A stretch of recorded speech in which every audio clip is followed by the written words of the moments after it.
Dari 5 minit betul ya? Boleh.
Lagi dalam 2 minit betul ya? Boleh silakan.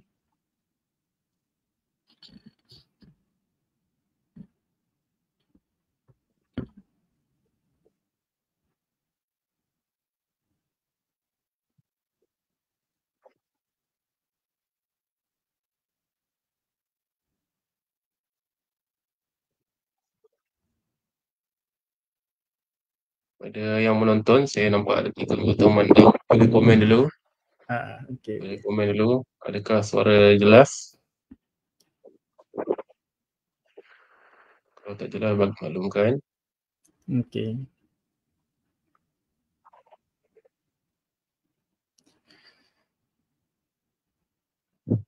Bismillah.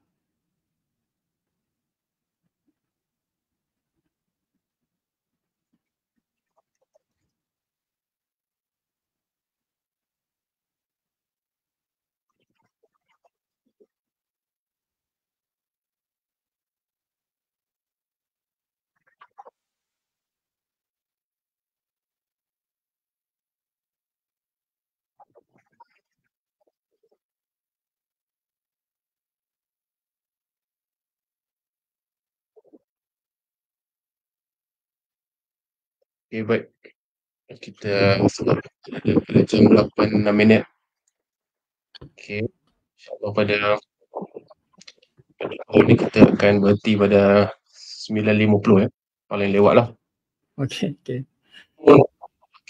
Malam ni kita bersama Dr. Mahmud Tumis sekali lagi. Kali ketiga Dr. ya. Ya, ketiga. Terima kasih lah. Terima kasih. Okay. Bersama buku beliau yang terbaru keluar dari ladang, masih panas lagi. Masih hangat lagi. Judul Demokrasi Diktator Majoriti. Maafkan saya kalau saya eja atau saya betul ya. Plato Tocqueville, Schumpeter dan Schumpeter. kalau saya sebutnya tak betul ya. Buku ini adalah buku terbaru Dr. Mahmud Tumin disusun bersama Dr. Ahmad Faik Yaakob, juga Dr. Asri Saleh. Terima kasih Uwais Luqman Anas hadir dari Kedah. Terima kasih kerana bersama kami. Okey, kita akan mula sebentar lagi. Okey. Saya tidak mau memberikan intro yang begitu panjang pada malam ini, kerana sebentar lagi kita akan bersama Dr. Mak Mutumin.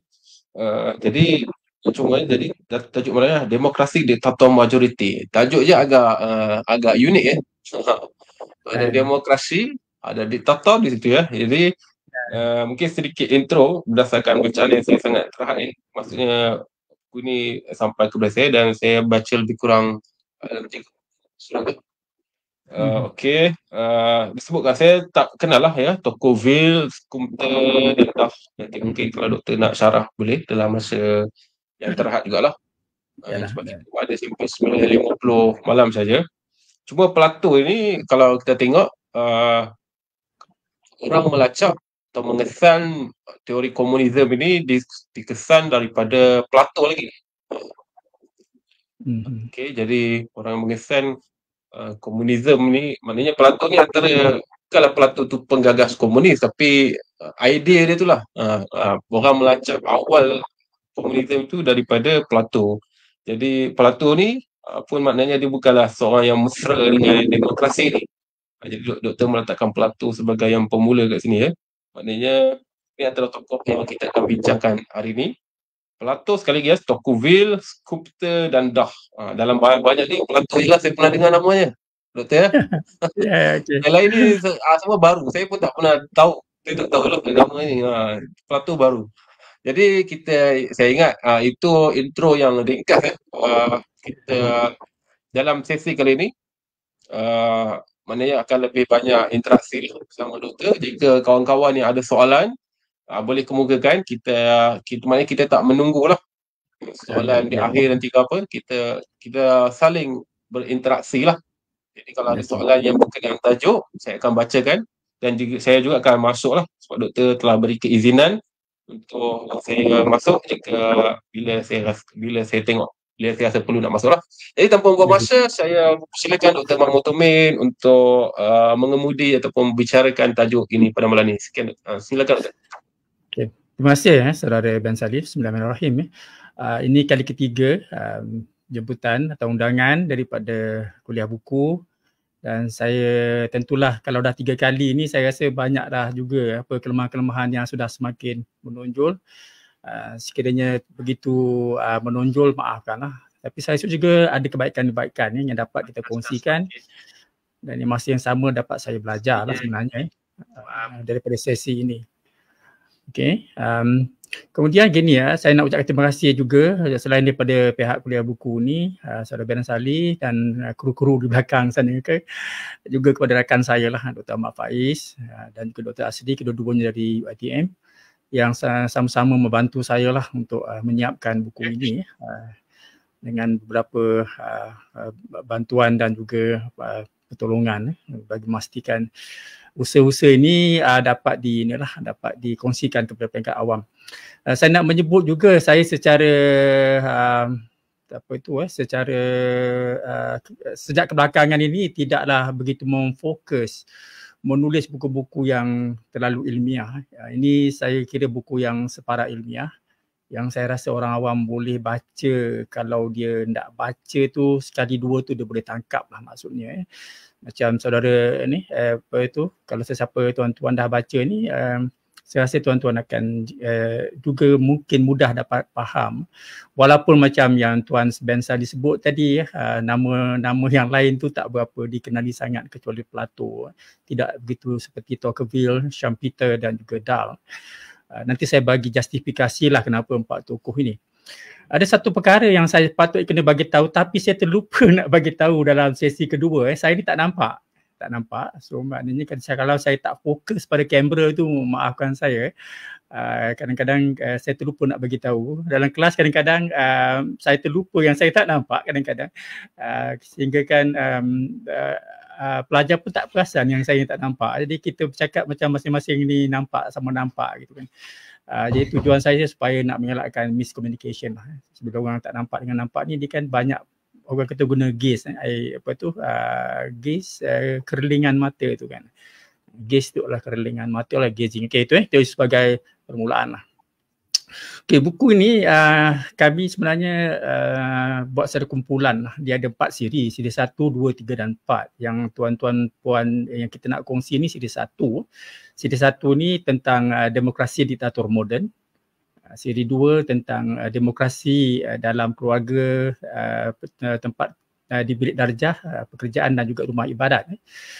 Kemudian yang ketiga tentang sintesis anti-liberalism. Ini buku ni pun dah ramai orang tanya ni. Doktor, bila buku sintesis anti-liberalism perspektif barat ni nak keluar ni, tajuk dia nampak menarik tu. Ada Edmund Burke, ada Master, ada McIntyre dengan Shapiro. Dua tokoh yang akhir tu masih hidup. Okey, kemudian yang keempat tu saya nak siri keempat tu tentang siri 1, 2 dan 3 ni semua dalam production akan keluar dalam 1, 2, 3 minggu ni akan ada ketiga buku ni, kedua yang ni. Kemudian yang siri keempat tu masih dalam proses mengedit, mengedit draft. Saya minta yang second author kemas kini lah. Maknanya mungkin ambil masa lah. Okey, saya terus fokus sekarang ni ke siri 1. Siri 1 dia siri falsafah dan siri falsafah demokrasi dan keadilan. Dan saya yang siri 1 inilah tentang demokrasi diktator majority atau demokrasi tirani majority, majority tirani. The tyranny of majority. Tak apalah saya sebut demokrasi diktator majority lah.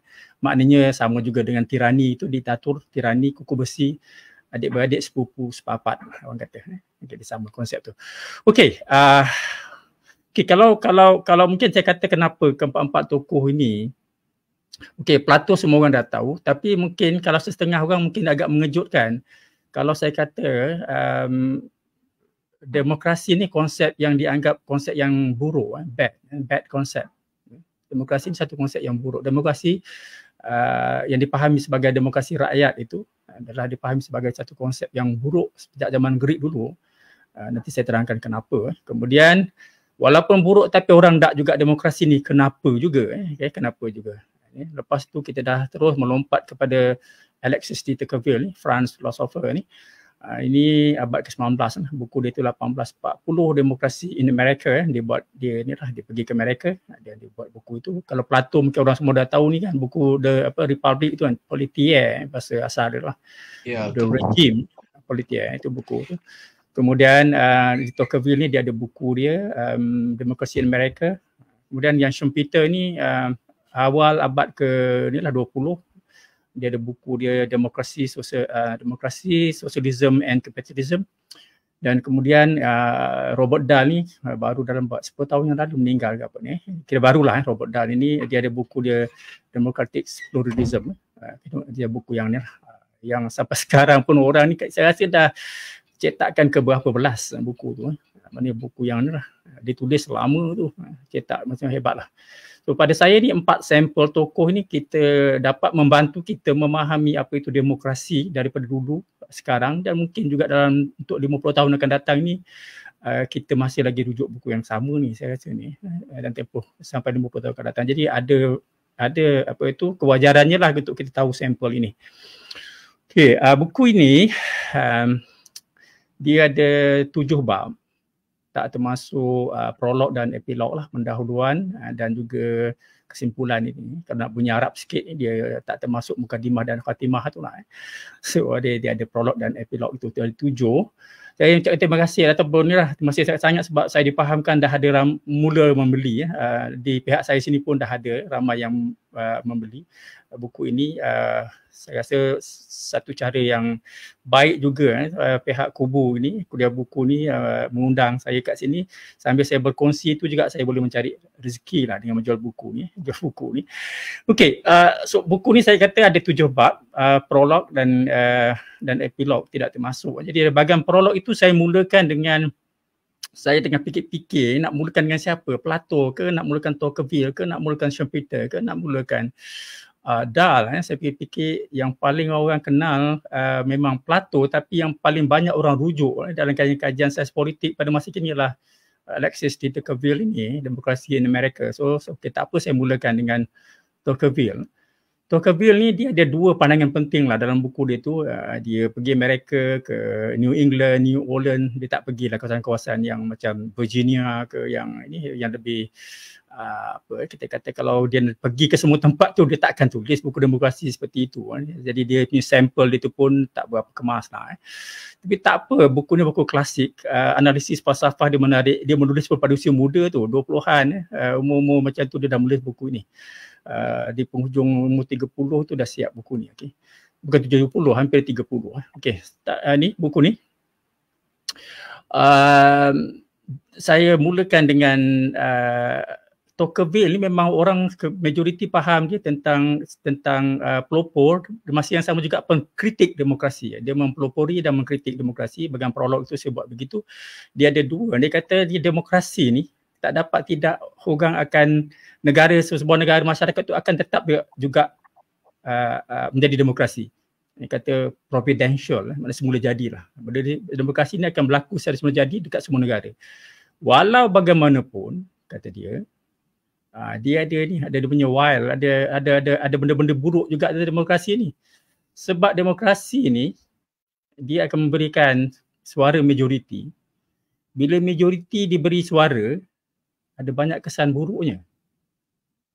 Ni apa ni doktor, orang nak suara majoriti, doktor kata majoriti.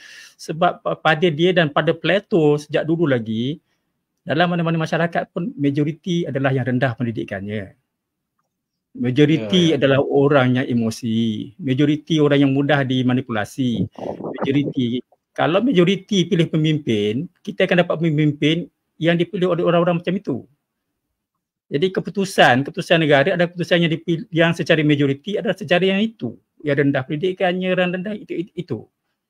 Sebab itu masa zaman Plato itu yang dihendak adalah orang-orang yang pakar ataupun ahli falsafah itu yang memerintah. Ada philosopher king itu maknanya ahli falsafah yang sepatutnya memerintah, bukannya suara majoriti. Jadi dia kata ni, Tocqueville ni dalam prolog itu saya sebut begitulah, dia ada love-hate relation dengan demokrasi ini. Dia nampak, dia bincang, dia dalam buku demokrasi in America itu dua benda itu dah disebut, dia bincang. Dan saya rasa dah rasa saya mulakan prolog begitu, dan tiap-tiap bab ni saya akan kaitkanlah dengan konsep demokrasi, majoriti, masalah majoriti, suara majoriti. Sebab kadang-kadang kita, doktor ini suara ramai. Suara ramai ni memang betul lah suara ramai, tapi bukan suara ramai ni dia banyak dari segi kuantiti dan juga berdengung ni dia punya dari segi bunyi, tapi tak semestinya benda itu dapat menentukan kebaikan ataupun ketepatan satu perkara lah. Okey, nanti kita ada detail lah. Okey, jadi lepas tu saya masuk bab 1. Bab 1 saya bagilah sedikit sejarah dan perkembangan sampai hari ni lah. Plato ni, mana sejarah ni ada Plato lah. Plato ini dia faham begini, dia kata masyarakat ini atau manusia ni kalau kita boleh nak bahagikan dia punya keupayaan dia itu kita boleh bagi pada 3 lah. Ini secara mudah. Yang mempunyai keupayaan yang tinggi tu dia daya logos dia, daya logik dia tinggi. Kemudian yang bawah yang majoriti ni yang eros ni yang desire berdasarkan kehendak dia, apa desire dia nak ini nak itu nak ini, budak-budak lah contohnya nak gula-gula ke, tak puas hati nak itu nak ini dia tak dapat tu nak nangis, tak dapat dia nak nangis, macam-macam lah contohnya kan. Jadi yang dia katakan tu Thumos ni yang maknanya orang yang dia nakkan kebanggaan, dia nak semangat, dia nak pertahan perjuangan, ni yang lain kan. Dia bukan orang yang logos ni, dia banyak berfikir, banyak menghasilkan idea. Dia manusia ni terbagi pada 3 ni. Okey, 3. Jadi kalau dia lihat dulu ni guru dia 399 BCE ni tarikh yang menukar keramat makna demokrasi ni. Dulu demokrasi memang orang-orang Greek amalkan, tapi selepas Sokrates dihukum bunuh di bawah sistem demokrasi, Plato tengok orang macam Sokrates ini yang hebat begitu, dengan keputusan majoriti dia terpaksa dihukum bunuh. Dihukum bunuh.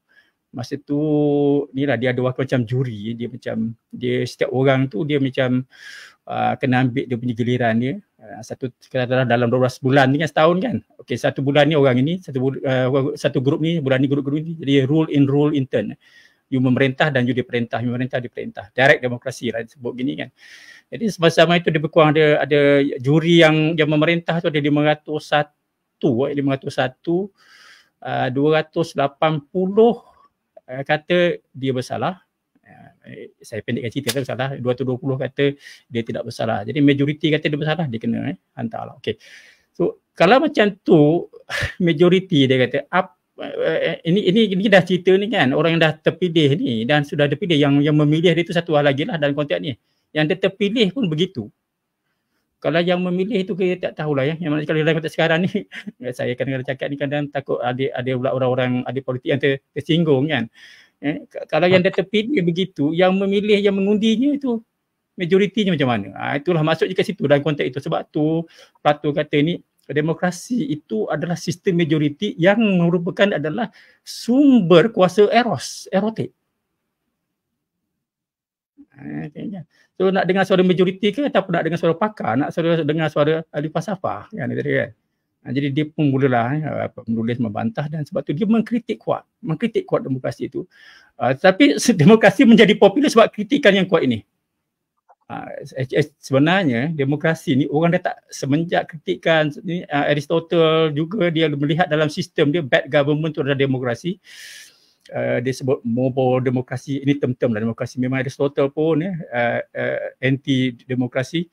Kalau kita perhatikan dalam penulisan ni, saya rasa inilah mungkin pakar-pakar yang lebih ni mungkin boleh confirmkan pada saya, tak ada siapa yang nak guna istilah demokrasi dalam tempoh 1607 tahun ni. 2000 tahun selepas tak ada. Tak ada, orang tak guna istilah demokrasi sebab orang tahu demokrasi is bad. Demokrasi maknanya pemerintahan rakyat lah. Pemerintahan rakyat oleh rakyat. Ya. Sebut demokrasi maksudnya pemerintahan rakyat. Orang tak guna istilah demokrasi ni. Okay. Tak guna lah. Okey, tapi dia berkembang. Kemudian orang lihat sebab apa demokrasi ni adalah suara rakyat, suara tanggungjawab rakyat. Tapi dalam abad ke-19, pertengahan 19 itu orang dah melihat ada potensi-potensi liberalisme. Demokrasi hari ini sebenarnya demokrasi liberal. Padahal masa zaman Plato tu demokrasi rakyat. Demokrasi rakyat dengan liberal ni benda yang lain lah. Demokrasi rakyat ni adalah demokrasi yang merupakan tanggungjawab rakyat, tanggungjawab civic rakyat untuk terlibat. Kalau demokrasi liberal ni adalah hak rakyat lah untuk terlibat supaya dia dapat dibebaskan lah, kalau maksud liberal tu.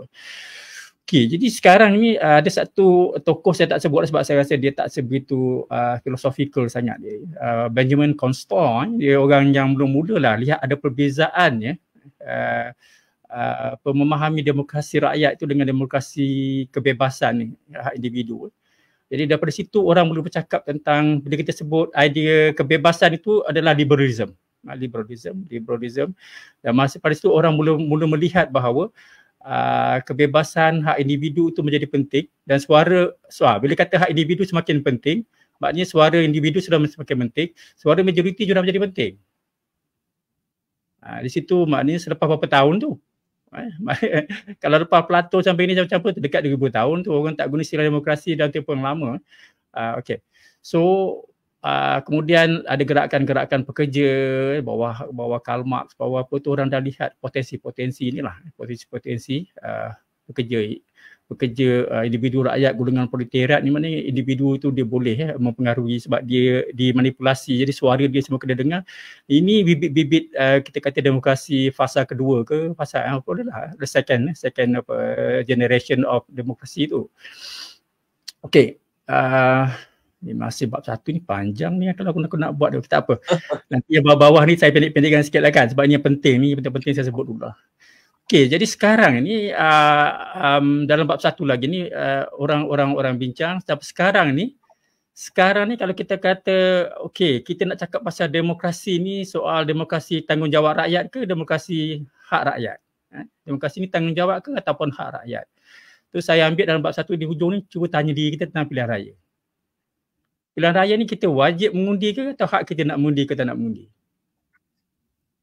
Okey, Okay, kalau kita kata mengundi ni hak aku, nak mengundi ke tak mengundi. Kalau aku tak nak mengundi tu hak aku. Boleh tak cakap macam tu? atau mengundi ni satu kewajipan. Tanggungjawab sivik untuk kita mengundi. Sebenarnya pilihan raya lah, boleh lah undi tapi dirosakkan boleh. Okey. Okey, so maknanya sekarang pilihan raya itu sebenarnya kalau kita tengok dia macam dia Majma' al-Bahrain titik pertemuan antara nak memahami itu hak ke atau bertanggungjawab. Okay. Kalau ahli politik itu kalau saya cakap nanti kan, dia kewajipan, dia ada kewajipan tetap tapi wajib maknanya wajib mengundi parti dia lah, itu maksudnya. Wajib kalau dia okey, bukan wajib dalam kata hak orang itu nak undi siapa pun tak ada. Itu normal lah kalau saya masuk politik pun saya pun sama kan, sebab itu game dia. Kalau you nak menang politik, you kena main game politik lah. Okay, kan? Okay. So jadi sekarang itu bab satu lah. Bab satu itu saya bincang, maknanya ada dua konsep penting demokrasi rakyat dengan demokrasi liberal. Demokrasi rakyat dengan demokrasi liberal. Demokrasi rakyat ni, okay. So bab satu. Lepas tu bab dua ni saya cerita tentang paradoks yang ada ni. Maknanya inilah, demokrasi ni dia banyak paradoks. Yang pertama saya kata, ini bab dua, paradoks dia, demokrasi ni jadi popular bukan sebab orang yang mendukung ada demokrasi ni. Demokrasi menjadi popular sebab Plato, sebab Alexis de Tocqueville. Dia popular sebab orang kritik dia. Dia jadi popular ni sebab dalam, macam saya kata, nama Plato kita sebut sebab dia kritik. Kemudian nama Alex de Tocqueville ni dia juga kritik. Jadi orang rujuk adik dia kenapa dikritik, walaupun orang nampak dimensi positifnya lah, sebab demokrasi true dia boleh undermine many of good thing, kata Alex de Tocqueville, dia boleh merosakkan banyak benda-benda yang baik, tapi masa yang sama juga dia banyak juga undermine many bad thing, dia boleh merosakkan banyak benda-benda yang buruk. Kalau dia boleh merosakkan benda-benda yang buruk, dia akan merosakkan benda yang baik lah kan. Okay, nanti saya terangkan kenapa dia sebut begitulah. Okay. So dia punya paradoks satu, kritik orang-orang yang kritik ni lah. Kritik lagipun macam bekas Perdana Menteri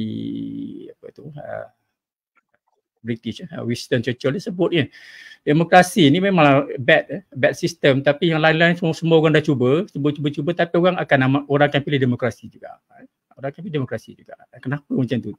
Walaupun dia kita kata suara majoriti, suara orang yang mudah dipengaruhi, suara ni, tapi orang tak juga demokrasi ni. Gitu So itu satu paradoks. Paradoks yang kedua, ini yang Tocqueville yang lain semua tengok ni kan. Dia punya, kita kata kita nak dengan suara majoriti, tapi kita tahu satu majoriti tu dia illiterate, majoriti gini. Kedua, kalau kita tengok ni suara majoriti of course lah dalam konteks dia tu dia melihat bahawa kita manusia kata dia nak bebas, dia nak sesuatu yang baik, sesuatu nak ni, tapi dia nak dengar juga suara majoriti. Saya ambil contoh lah dekat US, senang sikit. Contoh kat Malaysia ni bahaya pula.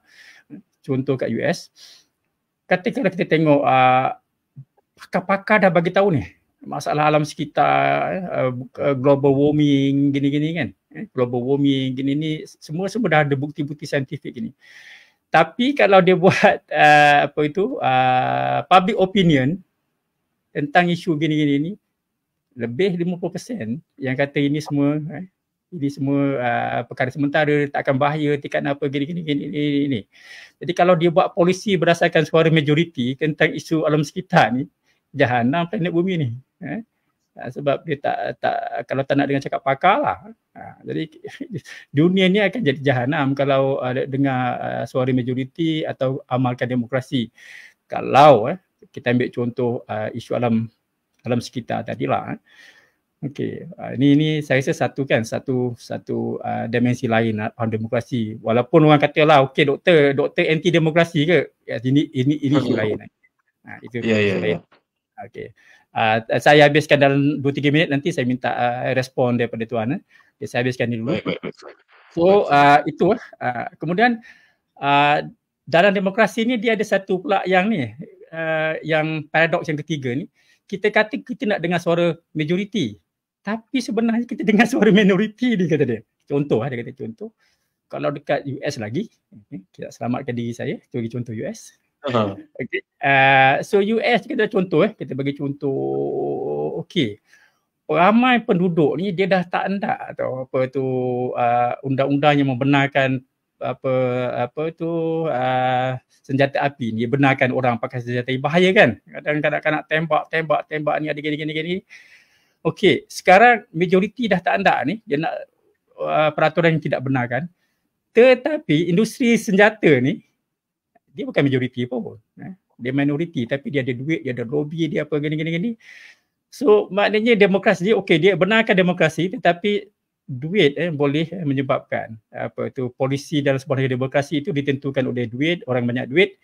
So dia ni minority. So although we talk about demokrasi sebab majority, at the end minority is the dictator. Okey, ada apa soalan tuan? Ada ubat berdua ni.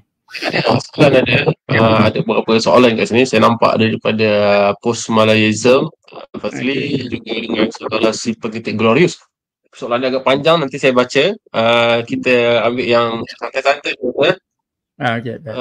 Daripada Dr. Akram. Terima kasih Doktor menonton. Terbaik Doktor dia sebut. Terima kasih atas huraiannya. Ini membawa erti diktum vote populi boleh dipermasalahkan lah. Itu dia punya komen vote populi vote day. Diktum tu. Okey. Vote populi suara rakyat siapa?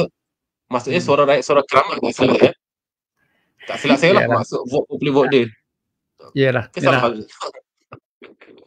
Okey, sikit dulu sebelum kita ni pergi lebih jauh. Mungkin secara ringkas sebab kita ada banyak demokrasi liberal, lepas tu demokrasi zaman demokrasi rakyat Sokrates dulu. Juga kalau di Indonesia dulu zaman Soekarno ada demokrasi terpimpin. Dan juga kita tidak akan menyentuh banyaklah pasal Malaysia. boleh saja sentuh, tak ada kita cuma lebih universal sikit. Okey, maaf Doktor, terima kasih Dr. Akram. Suara rakyat, suara Tuhan, vote populi vote day. Ya. Terima kasih Doktor. Tak apa, yang ini saya respon masa bab yang kelima tu nanti yang ni. Okey, sebab saya gambar doktor sekarang ni agak keras, maknanya kaku. Saya okey je kalau doktor nak perbetulkan apa ke? Kalau okey dah. Okey, baik. Sekarang dah okey. Jadi mungkin ringkasnya doktor setuju tak kalau orang kata takrifan demokrasi ini mudahnya yang suara ramai? Itu dulu kita ambil itu. Boleh tak? Kita kira demokrasi lah suara ramai. Okey, demokrasi pada maksud asalnya memang suara ramai, tetapi demokrasi pada hari ini maksudnya kebebasan. Baik. Okey, sebelum saya nak ambil soalan daripada kita layan yang awal tadi post Malayism nanti saya baca. Fazli kalau ada jangan keluar lagi. Mungkin yang menarik di sini pada muka surat 3 tu dalam yang saya baca ni dia disebutkan menurut Tocqueville demokrasi itu mesti dijinakkan kerana ianya berpotensi merosakkan banyak aspek kehidupan. Bayangkan sahaja sekiranya dalam sebuah keluarga sesuatu keputusan itu tidak berasaskan kepada matlamat kasih sayang. Sebagai faktor diwujudkan keluarga itu sebaliknya berasaskan kepada prinsip demokrasi atau suara majoriti itu. Ia dengan pilihan anggota keluarga berdasarkan prinsip kebebasan masing-masing. Tunggang langganglah keluarga itu. Jadi institusi negara boleh dikiaskan atau dianalogikan dengan organisasi keluarga yang besar. Jadi menarik kat sini sebab digunakan contoh keluarga sebab ada orang pernah beritahu saya pilih sekolah itu adalah satu paksaan ketua keluarga untuk anak-anak pergi sekolah. Kita tidak mengamalkan demokrasi dalam bab tu. Semua anak-anak mesti dipaksa pergi sekolah hari inilah. Jadi ada buat ini kepada peminat demokrasi lah, ada pada pro demokrasi. Bila kita analogikan demokrasi itu dalam sebagai dalam negara itu dalam bentuk kekeluargaan, ada benda yang kita tak boleh nak demokrasi kan. Sebab kalau kita demokrasi kan, kita bagi tahu anak-anak mestilah anak-anak ni tak nak pergi sekolah. Sekolah. Jadi sekolah itu banyak benda dalam kehidupan kita ni sebenarnya adalah paksaan. Itu sebagai bukanlah respon kepada hasil saya baca ni lah bila sebutkan isu negara boleh dikiaskan atau dianalogikan dengan isu kondisi keluarga. Jadi saya rasa itu satu benda yang agak menarik untuk dipikirkan buat para peminat demokrasi. pada kawan-kawan yang minat demokrasi, ramailah kan. Cuma itu satu benda yang boleh fikirkan, ada benda ni kita memang tidak boleh biar pada masyarakat atau ahli keluarga untuk menentukan. Mesti ketua keluarga main peranan, paksa anak, ada satu force kat situ, ada satu paksaan untuk anak-anak pergi sekolah. Itu pergi sekolah tu dalam arti kata lain bukan satu pilihan ramai. Pilihan ramai anak-anak duduk rumah tengok TV. Yalah. Doktor nak respon benda ni atau kita pergi soalan lain? Ya, saya rasa okey, saya respon. Nanti lepas tu saya sambung bab 3. Saya respon sikit. Okey, Doktor, silakan. Okey, saya rasa gini kot. Ini maknanya kita bincang satu dimensi lain demokrasi kan. Bukan maknanya dia sentiasa dan seringkali saja buruk kan. Kita nak lihat satu dimensi lain. Dia sama macam kita kata okey, kita berikan hak kebebasan dalam keluarga. Dia kata okey, suami isteri dapat hak ni, hak dia bila dia bagi hak ni, kita tak ada prinsip bila kita tuntut hak ni, kita tak ada prinsip bini tau, tidak ada prinsip tunaikan hak tanpa tuntut hak. Manusia yang tinggi moraliti itu dia tunai hak tanpa tuntut hak. Dia begitu. Tetapi kita dah diajar ni, terutamanya dalam tamadun barat ni, supaya menuntut hak tanpa fikir apa batas-batas kita dan apa hak orang lain. Itu. Jadi bila ini menjadi tradisi kita ni, kita tuntut hak dalam keluarga. Saya cakap dalam kelas ni, anak-anak ni pelajar saya macam ginilah, kalau anak minta hak tak apa, isteri minta, suami minta hak, masing-masing dapat hak sampai bercerai-berai. Apa guna hak tu kalau keluarga dah bercerai? Agak-agak apa gunanya hak tu? Keluarga dah tak ada apa hak. Apa hak isteri kalau keluarga dah hancur, dah bercerai, apa hak suami tu? Jadi hak ini dia inilah mana kalau kita merasakan demokrasi ni, hak aku ini itu saya rasa kalau kereta itu tayar salah pasang lah. Dia teruskan dia akan jadi accident. Okey, begitu. Okey, saya sambung ni bab 3. Bab 3 ni saya rasa ini dia inilah bab 3 ni Schumpeter. Schumpeter ni dia ahli ekonomi. Jadi bila dia faham demokrasi ni, dia faham dari segi pentingnya pemahaman ekonomi lah. Okey, buku ni dia buku tentang demokrasi, socialism and capitalism. Maknanya dia dalam tu adalah kritik-kritik tentang Adil Marx. Saya secara berbadinya tak galakkan orang baca lah sebab dia menulis ni pun belit sikit. Tapi dalam di hujung ni ada 1-2 bab kecil tu dia menarik. Dia satu perbincangan dia itu menarik. Sebab saya katakan menarik sebab benda itu perlu ni yang kita nak bahaskan ni. Dia kata begini, when there is a ballot, ini bukan dia kata, ini maknanya saya punya ringkasan. When there is a ballot, why must you bullet? Why must you use bullet? Dia maksud gini, kalau zaman komunisme itu kita nak menjatuhkan kerajaan tu kita kena buat revolusi kan. Kita nak jatuhkan, kita buat revolusi, kena ada bullet, kena tembak kan. Tapi bila ada sistem pilihan raya, kerajaan boleh ditumbangkan dengan undi. Okey, kerajaan boleh ditumbangkan dengan undi kan. Jadi bila kerajaan boleh tumbang dengan undi, kenapa lagi nak guna kekerasan? So banyak kan sebab tu pengaruh sosialisme ni meningkat apabila banyak parti-parti di Eropah itu dia menang. Parti buruh menang. Jadi dia tak perlu lagi nak adakan revolusi, tapi dia menang jadi dia boleh memerintah. Kalau orang yang serius pembacaan dia tentang Polanyi, Miliban ni, dia nampak atau debate-debate inilah. Okey, itu maksud dia. Jadi tapi yang lebih menarik yang saya nak bincang ni, pada dia ni parti politik ni sama je macam firma tadi ni. Parti politik ni pilihan raya ni macam sistem pasaran market. Parti politik ni sama macam firma tadi. Kata kalau firma ni dia nak buat untung, firma nak buat untung kan, dia mesti jaga cita rasa pengguna. Dia nak buat produk tu mesti jaga cita rasa pengguna. Parti politik ni dia nak apa? Dia nak undi kan. Dia nak undi, dia kena pastikan manifesto dia, program dia mesti menyenangkan hati para pengundi. So yang sana consumer, yang sini voter. Yang sana kalau firma tu consumer ni voter. Dia sama je. Masa pilihan raya ni okey, kalau dalam sistem market tu firma-firma bersaing-saing kan, siapa nak menang, siapa nak dapat untung, siapa keluarkan produk. Pilihan raya samalah. Parti-parti politik tu pergi bertanding keluar firma siapa nak dapat undi. Jadi kalau dalam hal nak dapat untung, firma sanggup buat apa saja kan? Parti politik pun sama. Nak buat untung, dia dapat undi, dia akan sanggup buat apa saja. Dia buat gini-gini. Yang menarik yang saya nak sampaikan ni, sebab benda ni bila dia bahas ini, dia ni lah kemudian Samuel Huntington bahas ni, kemudian sampai ke Ian Shapiro. Ian Shapiro ni antara saya punya guru yang dia masih hidup lagi di Yale, Profesor Yale. Saya adalah komunikasi dengan dia melalui email ini. Ramai tokoh-tokoh yang masih hidup ni saya masih berkomunikasi dengan diorang melalui email lah. Okey, so dia kata, ini yang dia kata, sebenarnya apa sangat yang pilihan raya yang kita boleh harap? Pilihan raya ni. Dia kata pilihan raya ni macam firma, engkau boleh tukar kerajaan, tapi engkau boleh tukar ke masalah kerajaan. Engkau boleh tukar ke kerajaan, okey. Kau kata kau tak puas hati dengan kerajaan ni kan, oh kerajaan ni rasuah gini-gini, kau tukar kerajaan B. Apa rasuah tu kau boleh tukar ke? Rasuah nilai ni masalah budaya politik dalam sebuah masyarakat. Engkau boleh tukar kerajaan, kau tak boleh tukar rasuah sebab benda tu budaya. Benda tu budaya. Engkau boleh tukarlah 10 kali kerajaan pun. Okey. Tetapi kebaikannya kalau tak ada pilihan raya, kerajaan pun tak boleh ubah. Tak boleh tukar. Jadi itu kata when there is no ballot, when there is bullet, astagfirullahaladzim. When there is a ballot, why must you use bullet?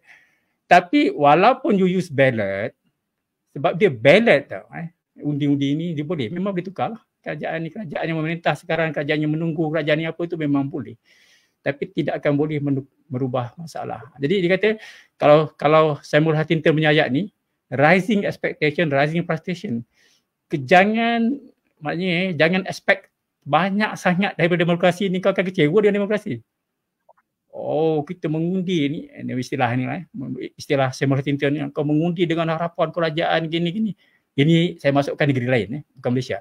Engkau mengundi, engkau maknanya orang Afrika lah. Engkau mengundi kerajaan kau gini-gini dengan harapan gini-gini, kau nak tukar kerajaan gini-gini. Yalah, kau boleh tukar kerajaan lah, tapi kau boleh tukar masalah. Ini masalah universal. Masalah universal sama juga kan. Dekat US ke, engkau tukar apa ini kepada Biden kepada ini. Apa masalah fundamental tu dah boleh tukar kalau kau tukar kerajaan. So kata Samuel Huntington dan kata Shapiro ni, do not load so much expectation. Jangan terutama ahli akademik lah kan, ahli politik memang itu kerja, ini dah tugas dia kan, itu profession dia. Ahli akademik ni tidak sewajarnya memberikan harapan yang besar sangat pada demokrasi, pada pilihan raya, sebab benda tu yang universal tidak akan mampu ditukar oleh demokrasi. Demokrasi apa yang dia boleh buat sangat? Bolehlah tukar kerajaan, tapi boleh tukar masalah ke? Itu yang dimasukkan oleh Schumpeterian ini thinking. So you boleh voting ni just sistem pasaran, mengundi begitu memang boleh lah. Lebih pada procedural kita kata ni kan. Soal tata cara, soal itu memang boleh. Saya sebenarnya dalam bidang falsafah politik ni saya lebih minat sebab ini saya bercakap tentang bidang saya. Jadi walaupun saya cakap untuk tujuan awam ni, saya rasa inilah benda tu mudah sedikit untuk saya fahamkan orang awam. Tapi kalau benda-benda yang falsafah pure tu, saya kongsi ilmu gitu-gitu sajalah. Sebab itu bukan kepakaran saya. Kepakaran saya adalah falsafah politik ni. Okey, jadi itu dalam bab 3 lah, bab 3 buku ini. Kemudian dalam bab 4 ini saya tingkat. Ya, silakan. Okey, sebab saya takut dia jadi sebab soalan ni antara yang keluar. Tapi ada atas doktor lah nak respon atau tak, sebab soalan ni disebut Malaysia. Hari boleh, ni kita banyak bincang persoalan politik Afrika. jadi kalau soalan Malaysia, nanti saya serah, kalau doktor nak ulas boleh, kalau tak apa. Tapi saya melayan orang yang menanya. Jadi daripada Francis Nationalism, bagaimana teori poliarki dapat menyelesaikan masalah demokrasi di Malaysia?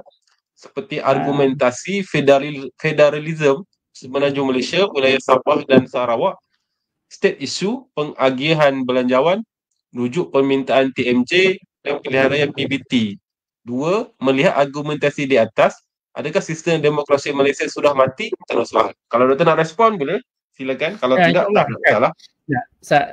Bila saya kata Afrika tu bukan tak dekat Malaysia, sebab keli Afrika ada di Malaysia. Minyak kapal laut Afrika pun ada di Malaysia. Jadi bila kita kata Afrika tu, kita merujuk tentang Malaysia jugalah, sebab dia masalah universal. Dan saya gini kot, dia poliarki ni satu sistem ni kan yang Robert Dahl bincangkan. Bila kata-kata poliarki ni dia macam ni, kalau kita main biliard, tahu biliard kan, dia beza biliard dengan main snooker ni. Biliard ni semua berbola kita panggil tu, dia punya point dia sama dah. Jadi Dahl ni dia kata pluralis demokrasi ni adalah kita hendak supaya bagi mengelakkan masalah diktator majoriti ni. Okay.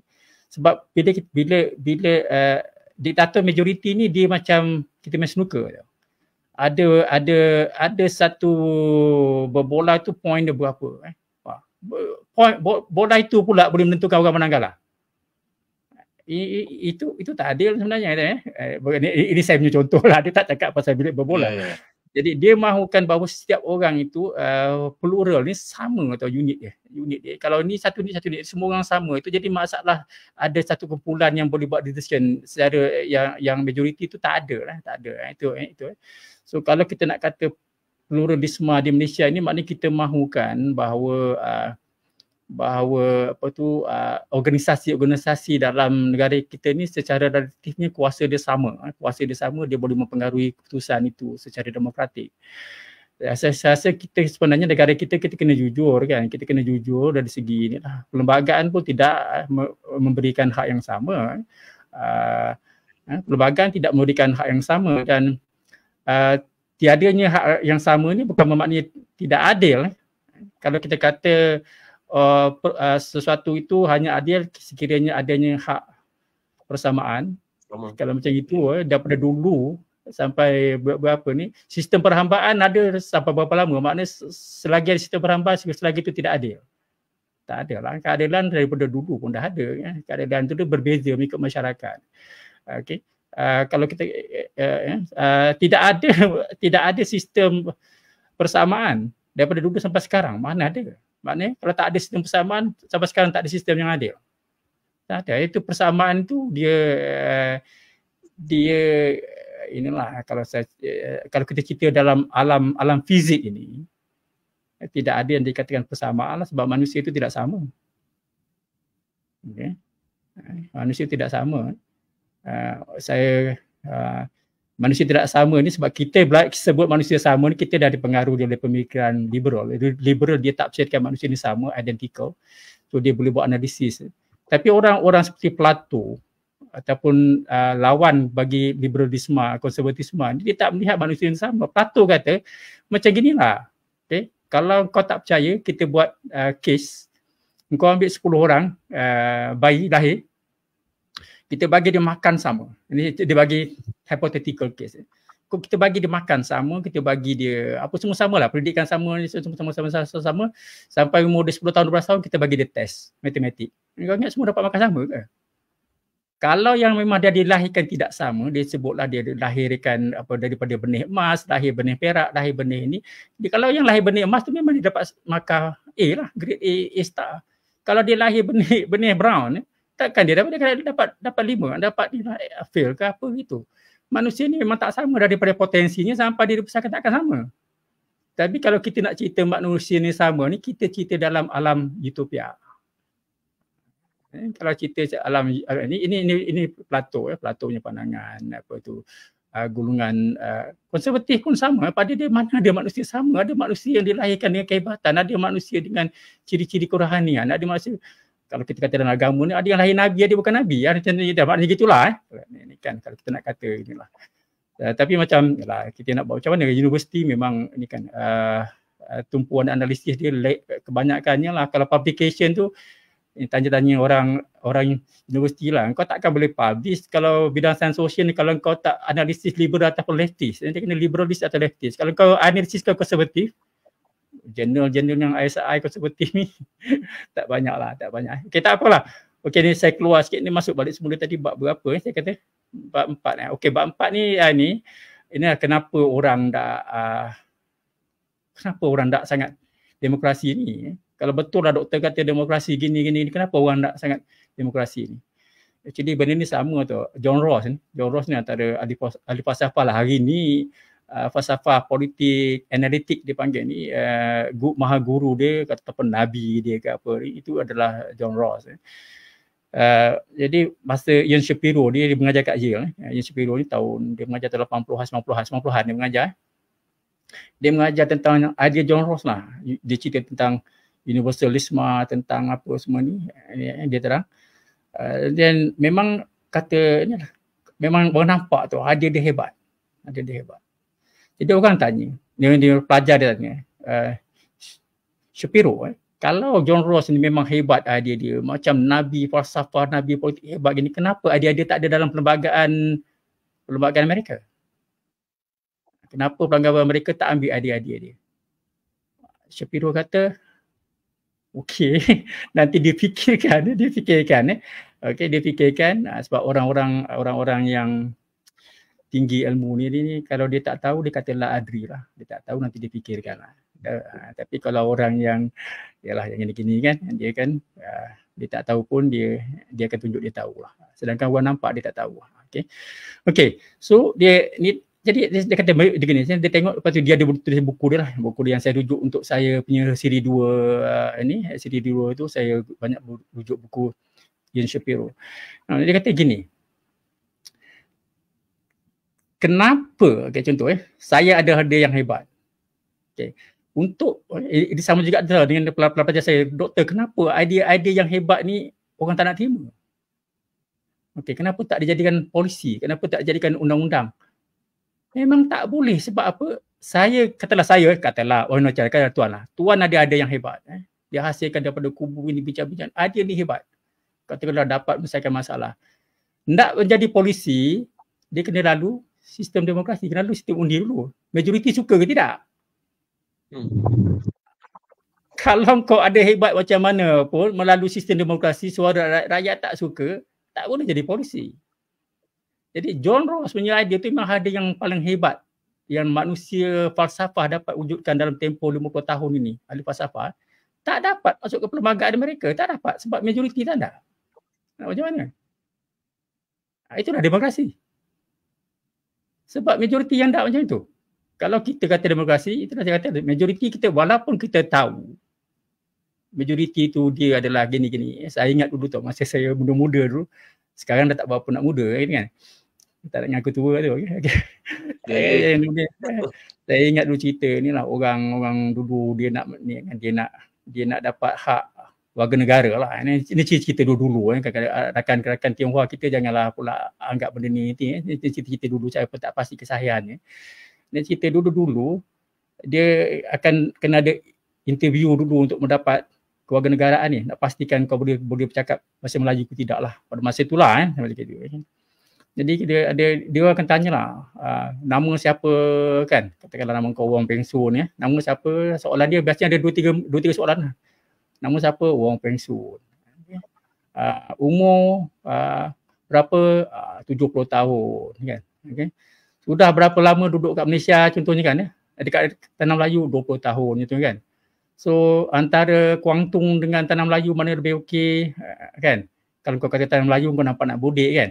Jadi kau kata dua-dua sama je sebenarnya gini. Jadi ini hafal tu. Jadi ada seorang ni dia tak erti sangat cakap bahasa Melayu lah. Tak erti.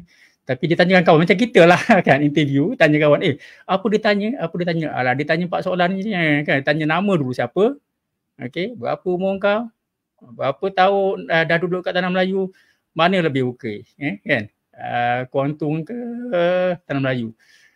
Janganlah cakap ni kan, cakap ni lah dua-dua pun serupa lah, dua-dua pun sama. Jadi kawan yang tak reti cakap bahasa Melayu ni hafal. Oh, nama dia Wong Ah Sun. Lepas tu 70 tahun, 20 tahun, dua-dua pun serupa. Dia hafal lah kan. Dia hafal pagi tu nak pergi interview, hafal lagi Wong Ah Sun. 70 tahun, 20 tahun, dua-dua pun serupa. Dia dah dapat kewarganegaraan ni, dapat kewarganegaraan boleh mengundi ni. Jadi masuklah dekat ni interview, dia tanya, nama siapa? Wong Ah Sun. Berapa tahun duduk dekat Tanah Melayu? 70 tahun. Berapa umur sekarang? 20 tahun. You lu gila ke saya gila? Aku tanya. Dua-dua pun serupa. Okay. Nampak? Maknanya orang yang tak dapat gini-gini, tak faham apa gini pun dapat kewarganegaraan, mengundi juga. Ahli politik. Itu. So, maknanya ahli politik dalam sistem demokrasi dipilih orang-orang yang, yalah, ini contoh-contoh klasik kan, gini kan, yang dipilih gini gitu. Itu sistem demokrasi. Polisi tidak akan dapat dibuat berdasarkan kepakaran, tapi berdasarkan suara majoriti. Itu sama macam saya kes tadi kan. Kenapa masalah nak atasi masalah alam sekitar ni payah sangat pakar dah beritahu. Majoriti tak suka, sistem pasaran tak suka, ni tak suka. Macam mana? Itu dalam bab 4 lah. Bab 4 yang saya bincangkan itu perkara inilah. Orang tak demokrasi ni apa sebabnya? Satu masalah keadilan, masalah ketidakadilan atau masalah kezaliman, masalah ingin turut serta, masalah nak mengelakkan dominasi. Dia ada perbahasan dalam bab itu. Okey, bab 5 ini saya cerita tentang demokrasi Islam. Ini mungkin yang tadi sahabat kita kata apa, suara individu, suara rakyat ini. Saya gini kot, kalau kita berpegang kepada falsafah liberalism, saya kata liberalism ni bukan maknanya saya tak sokong liberalism. Liberalism ini orang dulu ingat tak? Ini dalam bab saya ni saya ada tulis ni tau. Orang dulu dia bukan tak sokong kapitalisme asalkan kapitalisme itu tanpa bunga. Kan? Dia sokong kapitalisme asalnya. Dia bukan tak sokong sosialisme asalkan sosialisme itu bertuhan. Pernah ada dulu kan? Pada saya, okey kita sokong liberalisme asalkan dia Islamik. Gitulah. Itu maksudnya kan. Kalau dia Islamik, jadi maknanya ada unsur-unsur liberalisme yang tak Islamik itu kena buang lah. Unsur-unsur kapitalisme yang ada interest itu buang lah. Sosialisme yang tidak bertuhan itu kena buang lah. Itu gitu maksudnya. Okey, ni maknanya saya ni lah. Jadi kalau kan, jadi kalau dia Islamik, kita boleh ambil lah. Kalau tak Islamik, sama saja dengan kapitalisme tanpa bunga dengan sosialisme bertuhan tadi. Saya rasa saya tak pasti. Ini maknanya kalau kita boleh lah buat apa retorik. Retorik dulu kan retoriknya begitu kan. Sosialisme bertuhan, kapitalisme tanpa bunga. Kita kata liberalisme Islamik. Okay. So gitu. Ya, jadi bab 5 ni saya kata gini kan. Demokrasi Islam ni sebenarnya demokrasi ini juga. Demokrasi Schumpeterianism. Okay. Dan demokrasi yang dikacukkan daripada Benjamin Constant dalam memaham tersebut tadilah tentang suara rakyat, hak individu, manusia sebagai khalifah. Ini kan konsep yang tadilah yang sahabat kasih apa yang saya sifatkan sebagai tuan guru saya lah, tuan guru dalam ilmu falsafah dan juga bahasa. Tuan Akram ini, sebab saya lihat kehebatan beliau berbicara itu tinggi, kualiti bahasa nilainya itu ilmunya lah. Okay. Dari segi itu dia adalah guru saya lah. Okay. So saya balik semula sini. Ni bab 5 ni tentang demokrasi Islam. Demokrasi Islam ini ialah kalau kita kata demokrasi Islam ni, orang tak juga kata demokrasi ni, kalau tak sebut demokrasi orang tak sokong kau. Jadi Islam itu mengambil demokrasi sebab ada brand. Ada brand. Sebab tu orang bahas dulu Islam ni compatible ke tidak dengan ni. Dia applicable ke tidak gini. Okay. Islam ni dia selari ke tidak dengan demokrasi ni.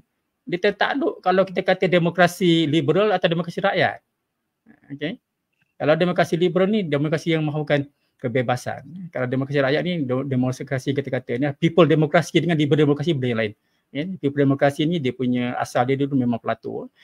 Liberal demokrasi ni saya sebut tadi, Benjamin Constant, asal daripada liberalisme dan lain-lain. Okey, sekarang ni sebab brand demokrasi ni sangat powerful. Kalau kau parti politik yang tak sokong demokrasi, siapa nak undi kau? Okey, kau ambil. Jadi dia jadi Hizbut Tahrir. Jadi apa? Dia jadi Hizbut Tahrir. Apa dia? Maknanya parti politik yang tak sokong demokrasi ni jadi apa? Jadi Hizbut Tahrir. Hizbut Tahrir kan parti kan. Okey. Kan jadi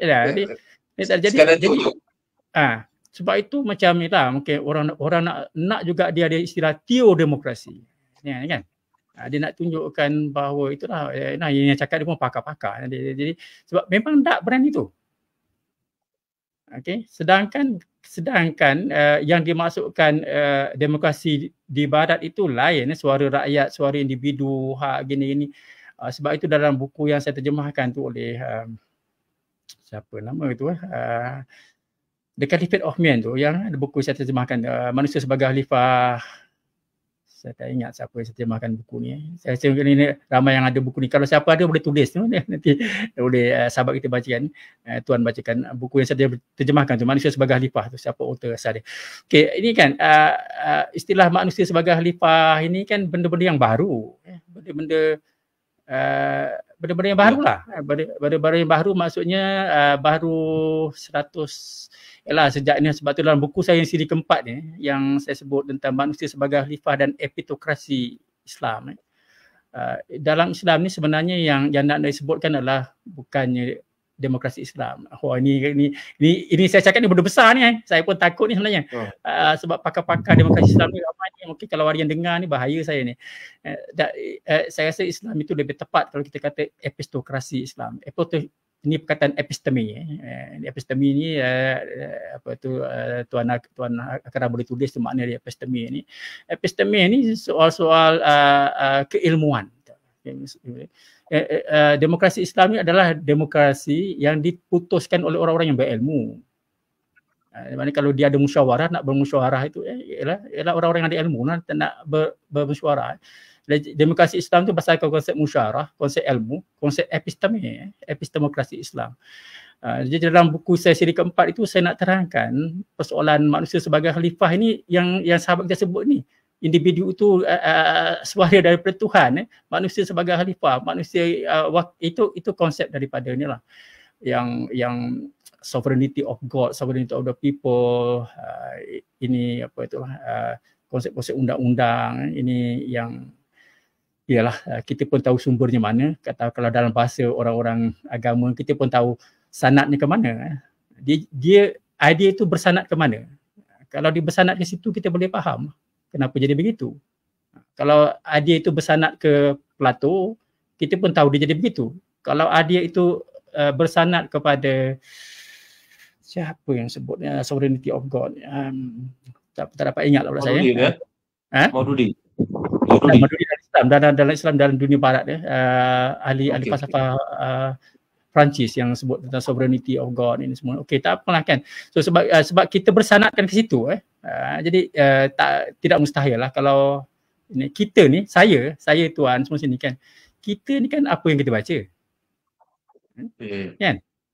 Kalau kita baca gitu, kita baca benda itu, itulah pemikiran kita. Apa yang kita belajar, kita dengar, itulah kita. Ataupun kita kata kalau saya sebut you are what you read and with whom you sit. Dengan siapa kita belajar? Itulah kita. Ada seorang ni yang disebut nama dia James Bodin, betul? Okey, terima kasih. James Bodin. Itulah sanad James Bodin. Sebab dia bersanad ke situ. Jadi itu idea dia lah. Dan saya pun kena akui lah kalau di bidang falsafah ini sanad saya memang sampai ke Plato, sampai ke Sokrates. Okey, gitu. Okey. So ini kita kena tanya gitulah kan.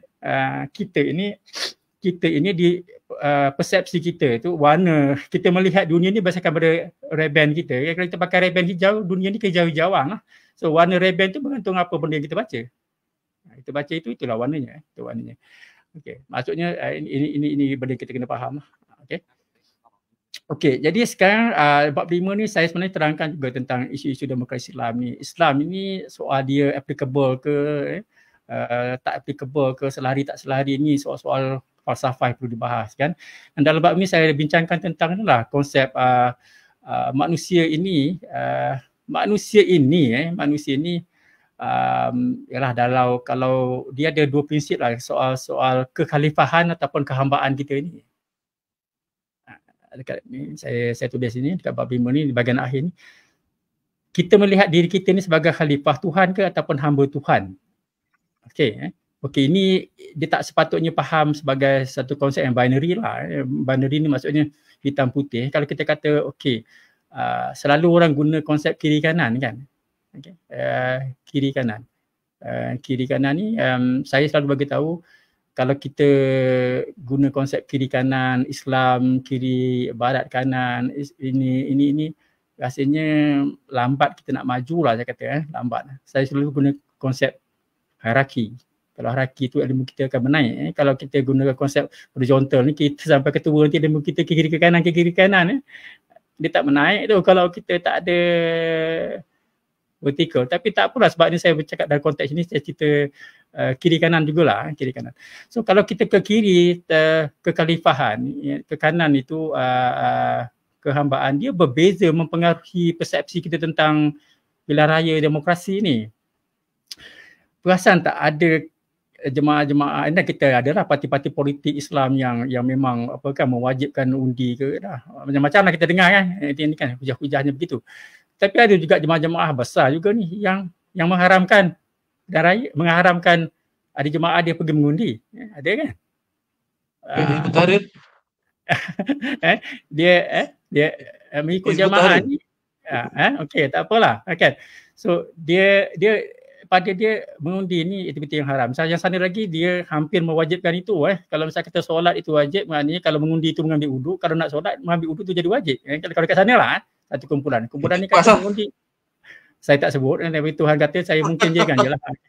Kan? Saya tak sebut sebab ini kan saya tak sebut. Sebab benda ni universal kot, bukan dekat Malaysia je, dekat dengan juga kan. So ada satu kumpulan tu tidak, dia tidak mengundi. Jadi dia pada dia itu ni soal kekhalifahan dan soal kehambaan. Ada satu dia pada dia sifat hamba dia tidak mahu sebab apa kata terlibat ni. Kalau di barat dia lagi bahaya kalau dia dah menggotai parti politik tertentu. Okey. Kalau parti politik itu mengundi undang-undang minum arak atau undang-undang apa sajalah international arak, itu parti dia kena ikut parti lain, dia tak boleh tak suka. Kan? Kalau kau tak ikut parti lain, kau kena pecat kan? Kan? Jadi dia terpaksa juga kalau undang-undang LGBT ke undang-undang apa, sebab parti dia mengundi, dia kena sokong juga parlimen itu walaupun dia Islam dia. Jadi bila mengikut pilihan raya mengikut gini, dia akan mencecahkan akidah dia. Jadi dia melihatkan diri dia hamba itu, dia melihat itu sebagai satu benda yang haram. Jadi dia ada hujah-hujah lah. Jadi benda-benda ni biarlah orang-orang agama yang cakap. Saya nak cerita tentang demokrasi ni tadi.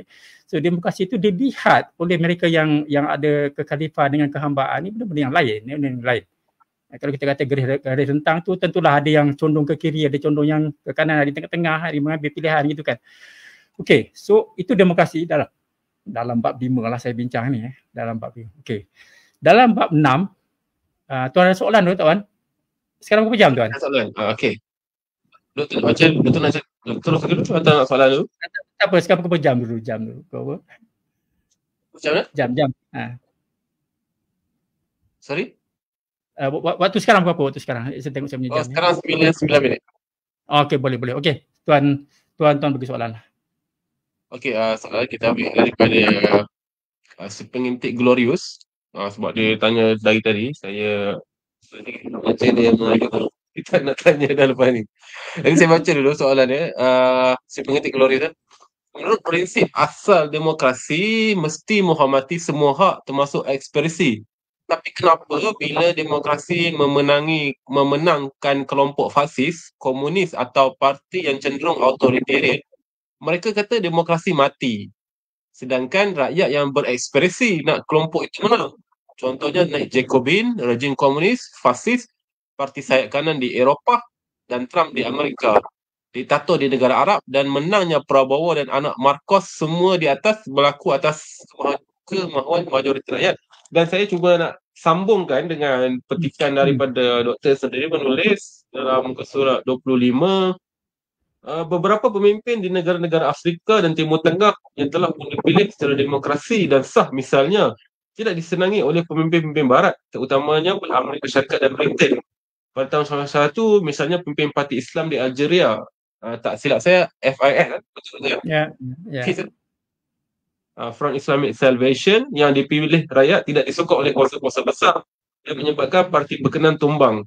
Hitler, seperti disebutkan Sepengintik Glorious, yang Hitler yang terkenal dengan pemerintahan kuku besinya itu juga sebenarnya menjadi pemimpin negara berdasarkan tiket yang diperolehinya secara demokrasi melalui sistem pilihan raya berkenaan.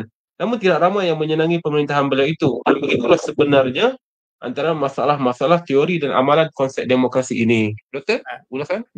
Ya, itu yang macam yang saya kata. Satu, demokrasi ini dia tidak akan dia demokrasi ini macam yang ahli falsafah sebutlah, demokrasi ini dia suara rakyat, suara majoriti, suara golongan illiterate. Dia tak boleh golongan mudah dimanipulasi.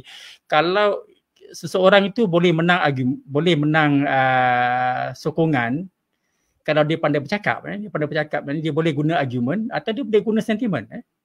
Ramai yang menang tu sebab dia guna sentimen bukan argument.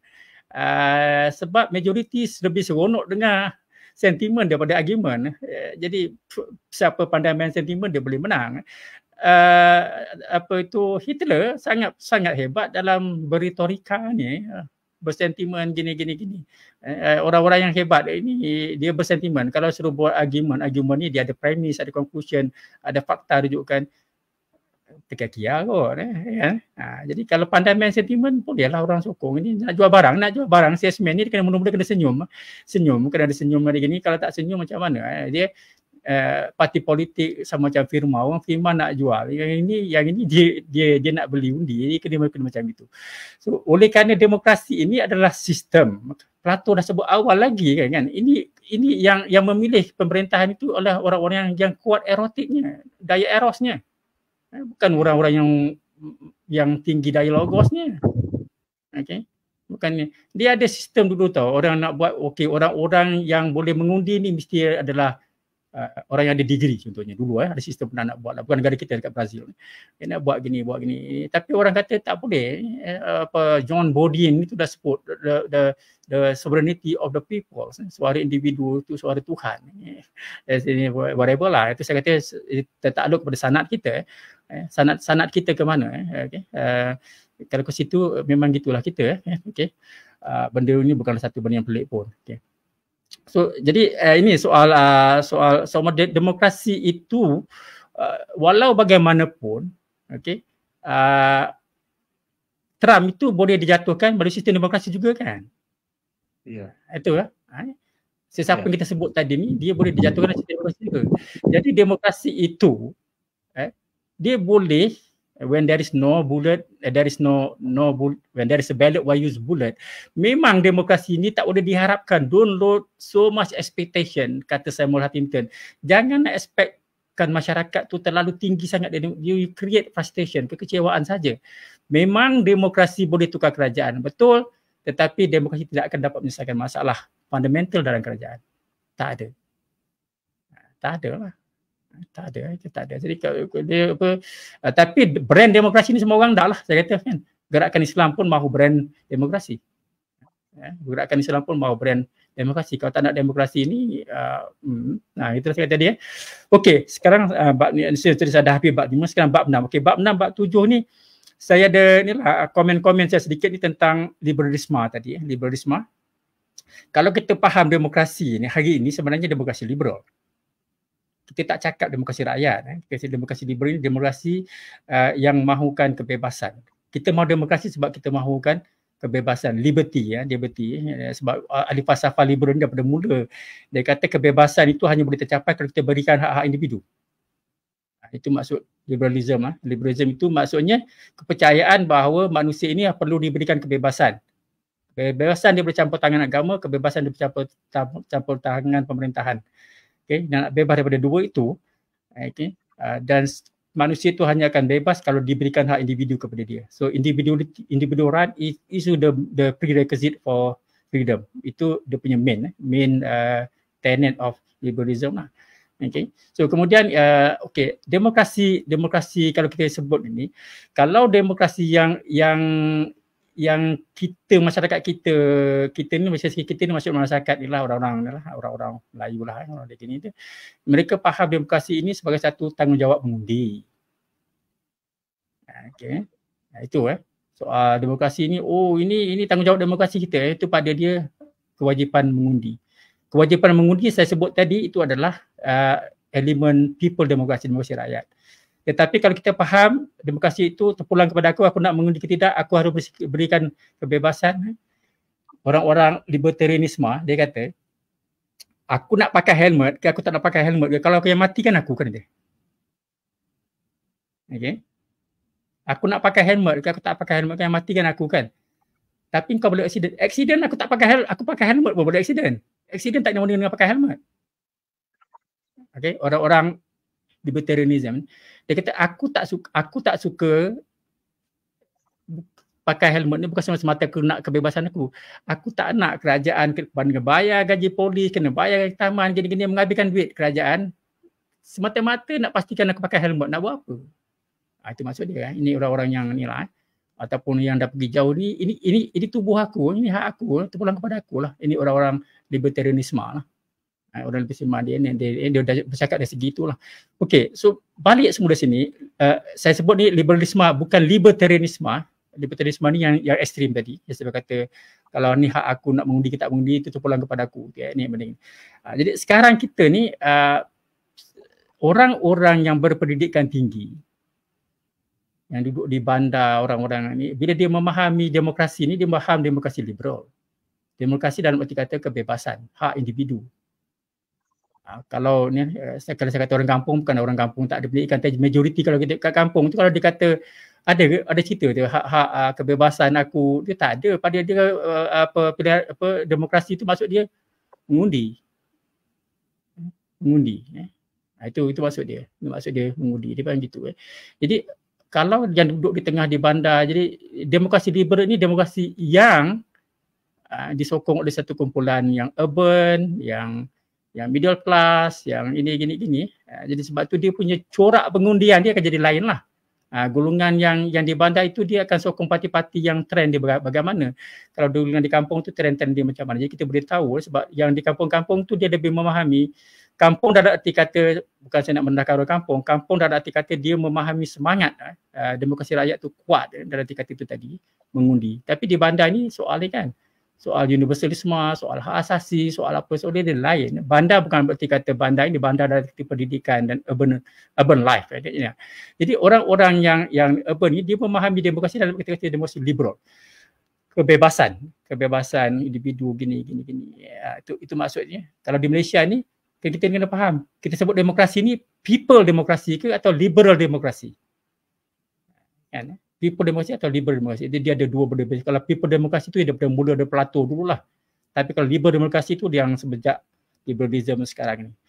Hatta dalam bab 7 saya ni, lepas kita boleh banyak ambil soalan ni. Ini bab 6 tadi kan. Hatta saya kata dalam bab 7 ni saya kata konsep universalisme itu pun konsep liberalisme. Kita kata konsep liberalisme adalah konsep yang sejagat. Itu orang-orang liberal yang sebutlah. Kan? Kalau orang-orang Islam, dia akan kata Islam itu adalah konsep yang sejagat. Kalau orang konservatif, dia akan kata konservatif itu konsep-konsep yang sejagat. Saya cakap begini bukan ni orang konservatif itu, kalau you tengok daripada Edmund Burke sampai ke Dempster sampai itu, pada dia konservatif. Itu adalah konsep yang daripada dulu sampai sekarang tau. Manusia ni tidak akan pernah sama. Mana ada manusia yang sama? Kita jangan, itu dalam kelas saya, dia kata, macam beginilah, tak payah tengok lelaki dengan perempuan lah. You tengok sesama you perempuan. Sama ke you semua ni?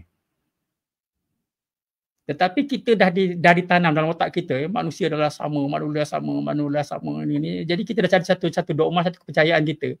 Walaupun kita nampak tak sama, tapi dalam fikiran kita sama-sama. Kita kata sama, manusia adalah sama.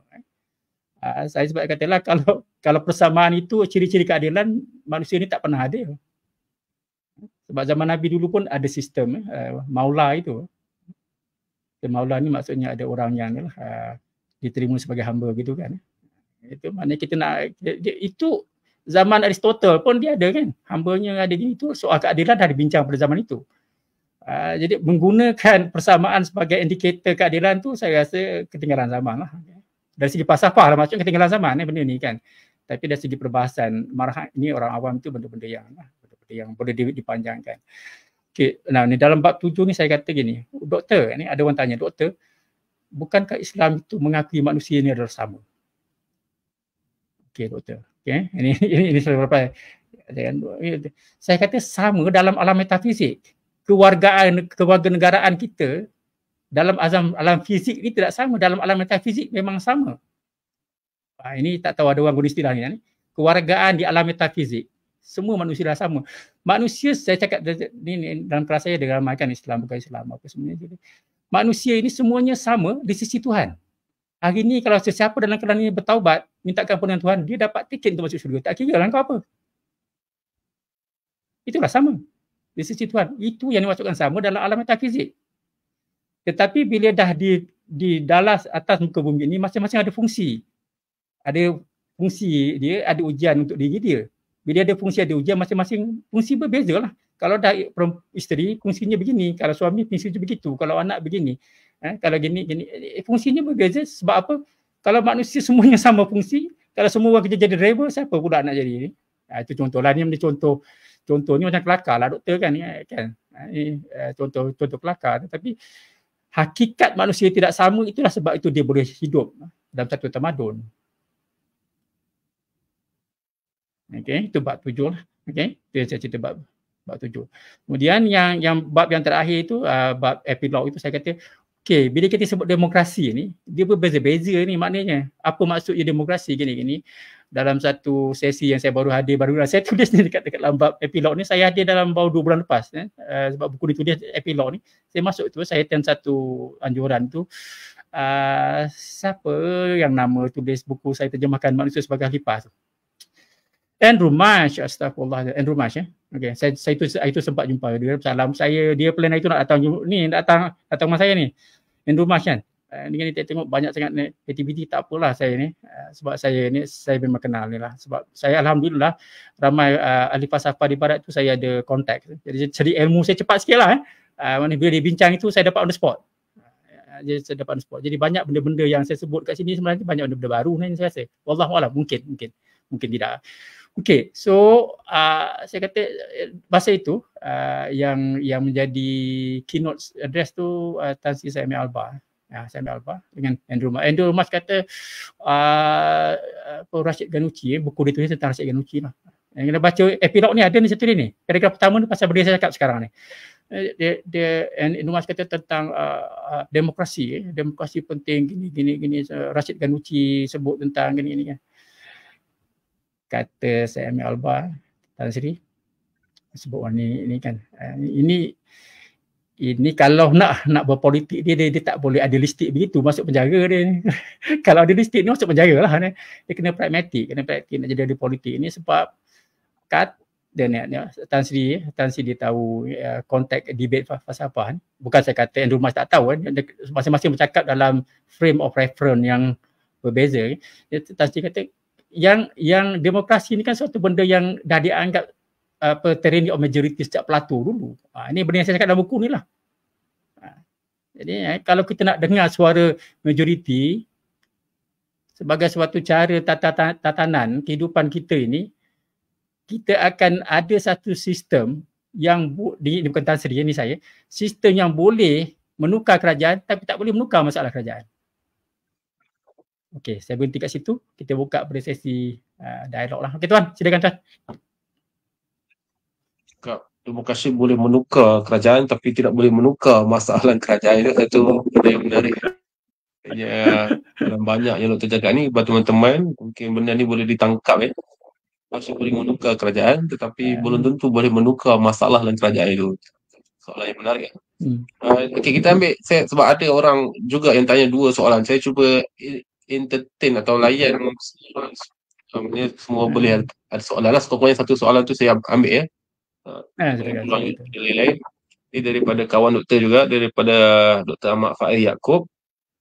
Prof, bagaimana Malaysia boleh mengelakkan kekecewaan rakyat apabila perubahan kerajaan melalui pilihan raya tidak membawa kepada perubahan ketara dalam isu-isu utama seperti ekonomi dan perpaduan sosial? Saya rasa kekecewaan rakyat ni kekecewaan rakyat yang tidak sokong kerajaan sekarang kot. Orang yang sokong kerajaan sekarang tak kecewa saya rasa lah. Jadi kecewa ni, kecewa tak kecewa dia satu subjektif, lepas tu dia kumpulan mana lah. Kumpulan mana. Kadang-kadang kita bercakap dari segi kita kan. Tapi bagi orang yang dapat habuan, orang yang menyokong apa saja yang dia buat, tentu dah dia tak kecewa, dia suka, dia bangga. Satu respon yang baik. Tengok, atau doktor macam nak tambah lagi tu? Tak, saya rasa okey, nanti tak kita tengok soalan lain lah. Okey, baik. Okey, nanti Dr. Ahmad Faiz aku ada lagi tanya soalan, nanti saya bawakan lagi. Saya ambil pindah dulu ke Ahmad Lokman dulu. Saya pun ada juga soalan yang tempat saya tandakan, nanti saya bacakan. Kita ambil Ahmad Lokman dulu. Okey. Ahmad Lokman dia bertanya, bercakap mengenai demokrasi tidak mesti bercakap mengenai sistem kapitalisme. Sejauh mana kapitalis mempengaruhi sistem demokrasi? Adakah kejayaan sistem demokrasi dari segi kemajuan sesebuah negara dipengaruhi kelas kapitalisme yang baik? Itu soalan daripada Ahmad Lokman. Okey, ni kalau kita ambil kes soalan yang bagus ni. Kalau kita ambil kes Amerika ni, dia antara yang contoh yang paling cocok lah. Ni senang kan ni. Kuasa tak saya sebut tadi ada minority tyranny. Minority tyranny ni maksudnya golongan kapitalis walaupun kecil, dia menentukan sistem politik itu. Okey, macam gini golongan kapitalis kecil, bangsa tertentu lah yang dekat Amerika itu adalah golongan dia minoriti. Tetapi dasar dalam negeri dan luar negeri itu dia pengaruh dari kumpulan ini. Dia menguasai institusi perbankan itu apa itu. Dia maknanya apa? Walaupun dia minoriti tetapi dia menentukan pembuatan keputusan dalam sistem demokrasi itu. So yes, dan tak mustahil perkara seperti ini boleh berlaku dalam negara kita apabila sistem itu ditentukan oleh sekelompok orang-orang kaya yang mau dapat memanipulasi sistem itu. Ambil contoh mudah gini je kot.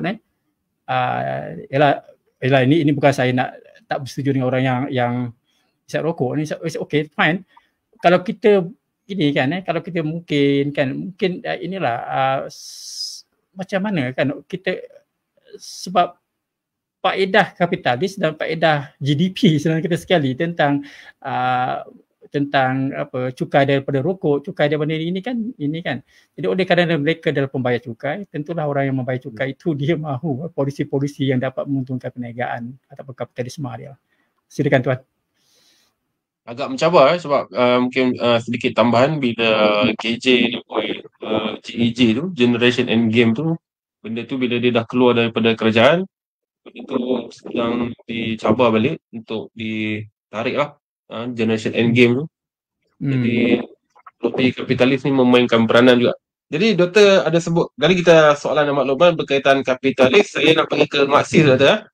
Sebab tadi juga awal tadi kita ada buku ni menyebutkan Plato, yang tadi awal tadi saya ada sebutkan orang mengesan atau melacak idea komunisme itu juga daripada Plato, tapi semua mungkin doktor boleh respon dalam soalan ni.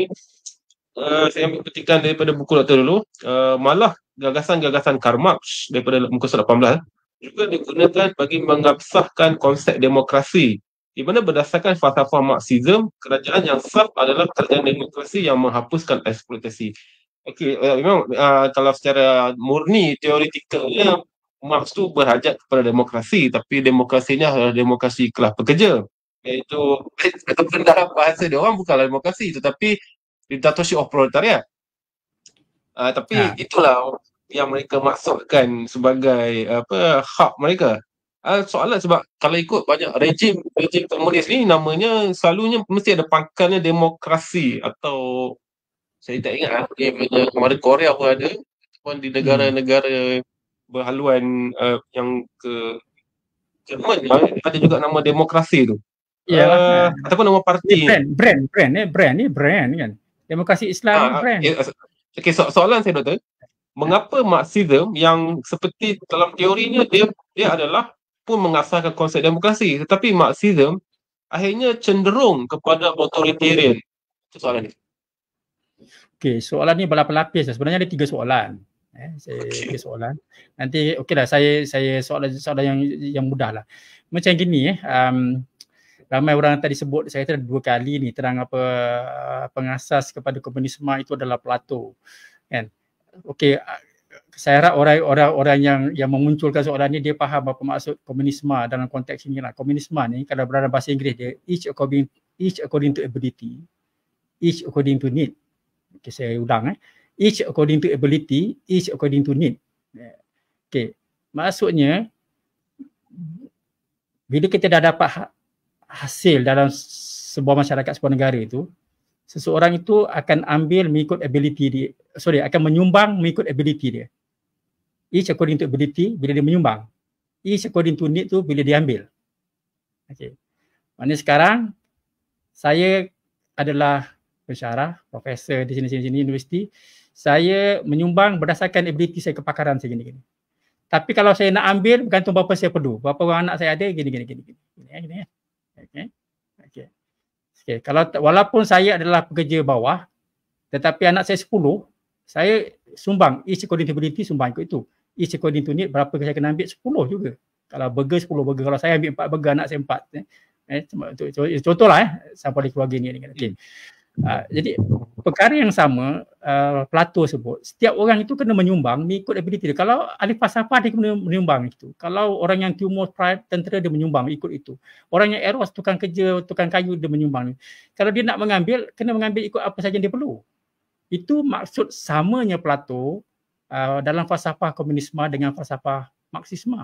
Itu maksudnya maksud. Jadi janganlah nanti orang lain aja keliru. Primitif komunisme itu adalah Plato, modern komunisme itu adalah ni. Okay. Ini mungkin wallahu alam, saya tak pasti, mungkin orang sudah tahu, saya saja belagak yang ni saya lebih tahu daripada orang. Okey, kalau saya begitu saya minta maaf. Okey.